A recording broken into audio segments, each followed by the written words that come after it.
పాపంగా ఆడబిడ్డ మీనాక్షి నటరాజన్ ఏదో నేను ఇంత పార్టీని దీన్ని ఇంత బాగు చేస్తా అని చెప్పి వస్తే ఆమెను కూడా ఏదైతే ఉందో ఇవాళ బలి తీసుకున్నాడు దుర్మార్గుడు రేవంత్ రెడ్డి అమ్మ అంటున్నాను.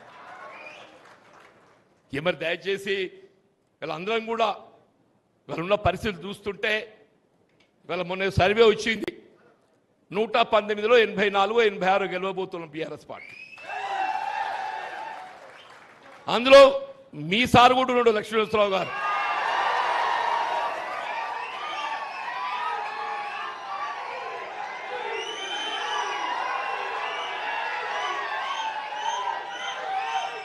కానీ ఈ సంబరం సరిపోదు, ఈ సంబరం సరిపోదు.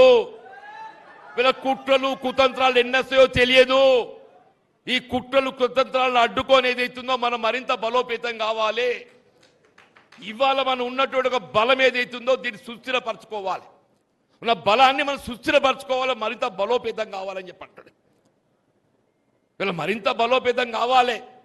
ఆ దిశగా ఏదైతుందో మనం ముందు పోవడానికే ఇవాళ ఈ సభ్యత్వ నమోదం అని చెప్పంటాం. ఈ సభ్యత్వ నమోదు అనేటువంటి ఒక భావన మన ప్రతి ఓటర్లను కలిసే అవకాశం మనకు కలిగిస్తుంది. ఊరికే మెంబర్షిప్ అట్లా పోయి ఇట్లా ఒట్టి 10 రూపాయలని కాదు, మన పార్టీ ఆలోచన విధి విధానాలను తెలియచేయాలి. వీళ్ళ గతంలో మనం ఏం అందించినాం, వీళ్ళు ఏం కోల్పోతున్నాం కూడా తెలియజెప్పాలని చెప్పంటున్నాం. ఆ చెప్పే మన ఓటర్ని ఏదైతున్నదో మన వైపు ఆకర్షించి మన సభ్యత్వ నమోదు ప్రక్రియలో ఏదైతే చేర్చుకోవాలని చెప్పండి. ఆ దిశగా పోవటానికి కొరకే ఇవాళ ఈ కార్యక్రమాన్ని ఏర్పాటు చేసుకోవాలని చెప్పండి.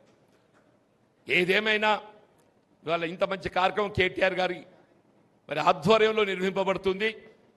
ఇవాళ కేసీఆర్ గారి యొక్క ఆలోచన విధానానికి కార్యరూపం ఇవ్వబోయేది కేటీఆర్ గారు అని చెప్పంటున్నారు.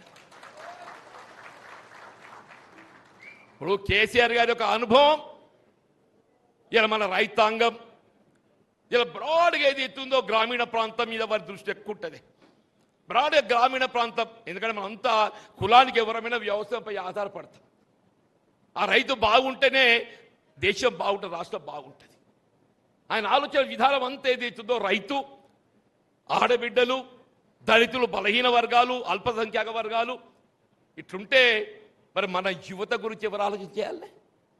ఈ రాష్ట్ర భవిష్యత్తు ఎవరు? యువత. ఈ రాష్ట్ర భవిష్యత్తు యువత గురించి ఆలోచన చేయడం వీళ్ళ కేటీఆర్ గారి యొక్క బాధ్యత. ఆ దిశగా వారు నడుస్తున్నారు కాబట్టి ఏదైతుందో వారి నాయకత్వం ఏదైతుందో మనకు కావాలని చెప్పని కోరుకుంటున్నామని చెప్పండి.